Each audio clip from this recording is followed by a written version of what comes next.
This segment of the news is brought to you by Sun Oil Limited. Welcome back. Democratic National Alliance members and supporters protest in front of the House of Assembly this morning.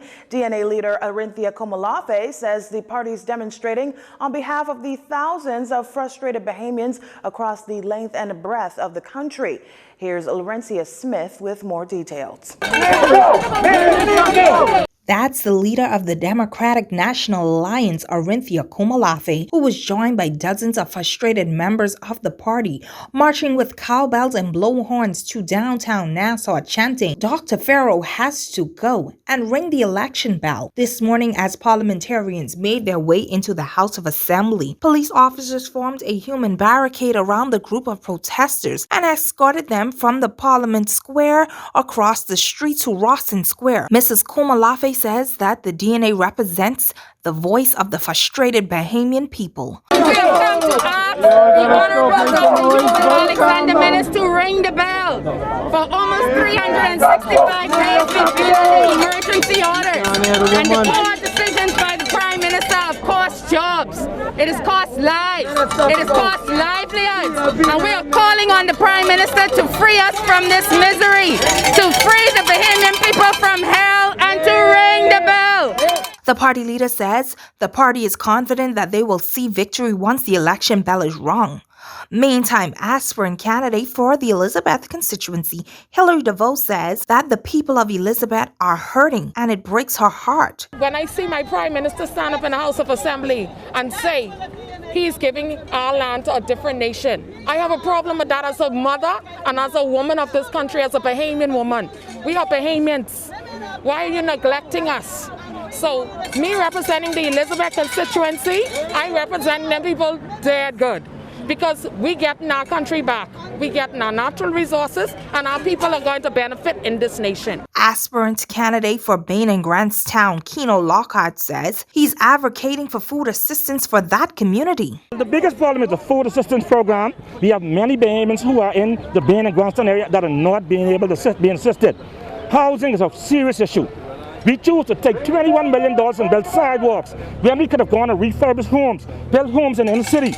People are sleeping in their cars. I've been to social services with my team trying to get rooms for patients. People are getting put out of these rooms, gone to a halfway house. People said they only got about 7 days. A woman has 2 children. Where's she going to go?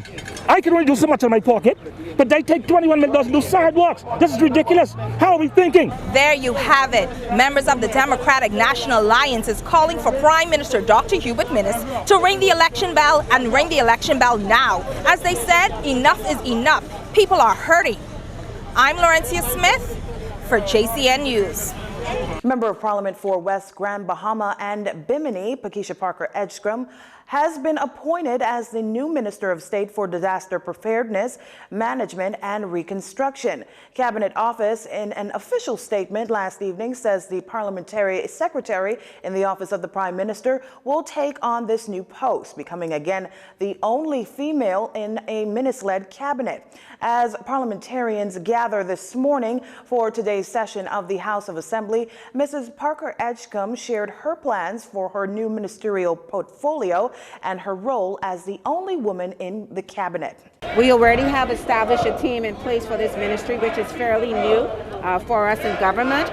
I look forward to working with that team for what has already been established while adding to the blueprint. I do know that at this time the world continues to look into how we can become more resilient in our communities, and all of the efforts will be placed on ensuring that happens here in the Bahamas. Mrs. Parker Edgecombe replaces Iram Lewis, who was recently appointed the Minister of Youth, Sports and Culture following the resignation of the former Minister Lanisha Roll. When asked how she feels being the only female in the cabinet, the new minister says this. Being the only female in Parliament obviously is always an issue, particularly at this time, because we would have had Minister Lanisha Roll, who was there prior, who I think did a tremendous job in representing the women of the Commonwealth of the Bahamas.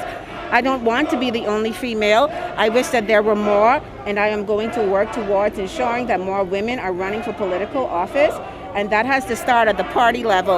I think that the more women offer themselves, our chances of being at the table is even better. But I don't necessarily feel happy being the only one there.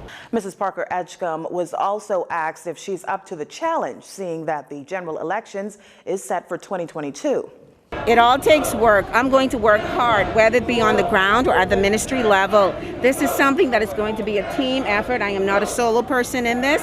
And with teamwork, I know that we are going to make a difference, not only at the ministerial level, but also on the ground. The appointment as the Minister of Disaster will take effect when Mrs. Parker Edgecombe takes the oath of office. You're watching JCN News. Stay with us. This segment of the news has been brought to you by Sun Oil Limited.